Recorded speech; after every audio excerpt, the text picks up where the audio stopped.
One of the very first steps when you're buying a house is to figure out if you're going to pay cash or take out a mortgage.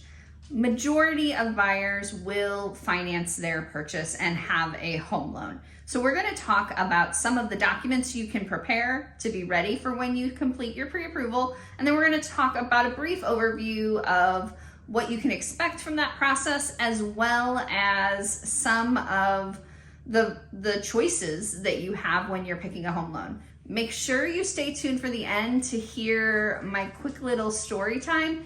This, oh my goodness, I had a first in 338 houses that I have sold in the 8+ years I've been in the business. I cannot believe it this week. So here we go.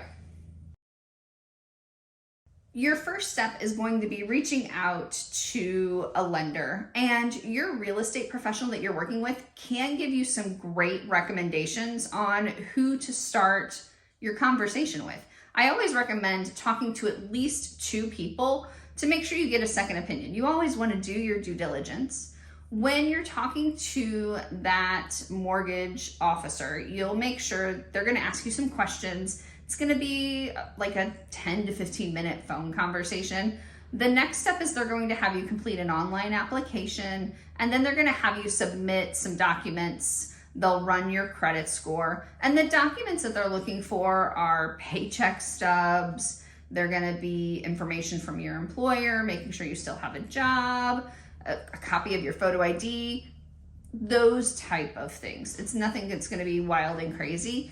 The times that it gets to be where it's like, oh my gosh, they are asking for everything, including the kitchen sink, is especially when someone is self-employed, because of the documents that they need to be able to go through that whole process.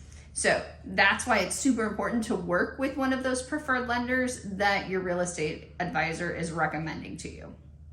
Also, during that conversation, you are going to discuss what you would like your budget to be. You can discuss what you have saved up for a down payment and closing costs and other expenses that happen while you're under contract.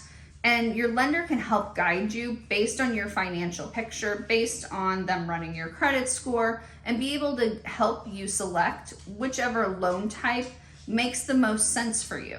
So there's a conventional loan, which is very common, and there's different amounts of down payments that you can put with a conventional loan. For the longest time, the standard was 20%. However, I've seen conventional loans with 5% down or 10% down.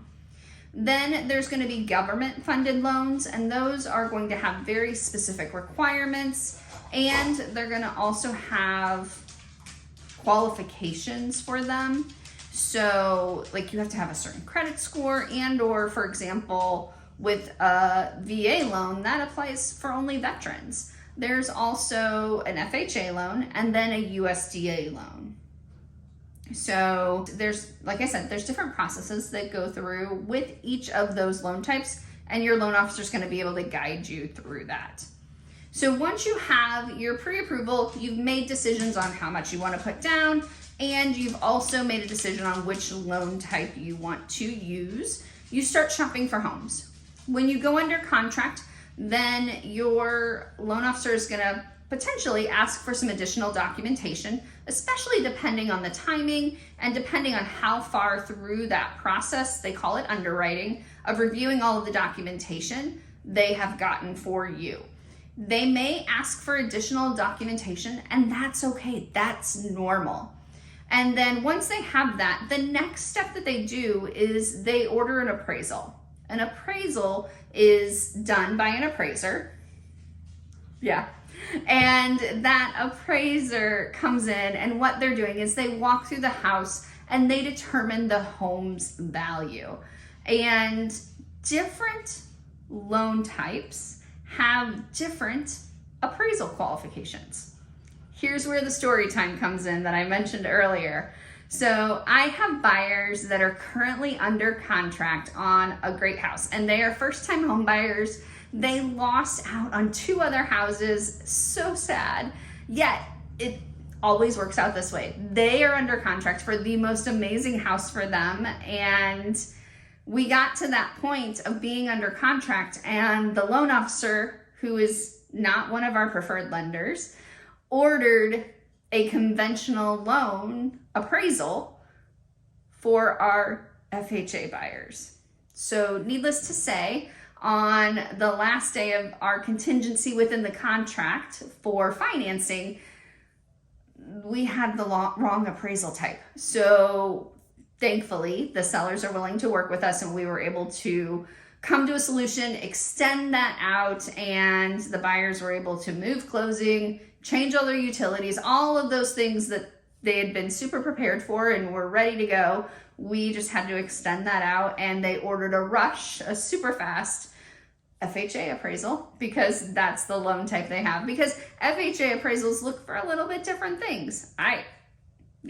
First for everything. That is also why it's super important that when your real estate agent recommends that you at least get a second opinion from a different loan officer, that's why. And there are going to be many, many stories that you could hear in that regard. That's just the one that was a first for me this week. The next steps are going to be just verifying documents. They're going to go back, check your credit. That's why it's super important that you want to remain financially stable and very level with what you're doing. Don't make any super big purchases. Don't go in and open any lines of credit. Make sure you're just paying your bills on time, doing all of those things. That will help ensure that your credit score doesn't have any major swings, your bank account doesn't have any major changes to it. All of those things can create red flags throughout the process. About a week before closing is usually when that financing contingency comes up. Once that is satisfied, then your lender is going to give you the thumbs up, and then you go to closing. And when you get to closing, it's about an hour's worth of time here in the greater St. Louis area. Sometimes it can be faster depending on the amount of questions that you have. And you'll be able to either wire your down payment and closing, all of those things for closing, to the title company, or you can get a cashier's check. It really depends on what's best for you and your situation and the title company, quite frankly.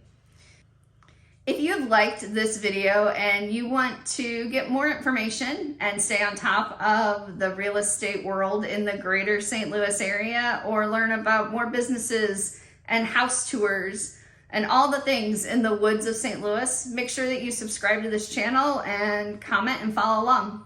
Until next time, happy house hunting.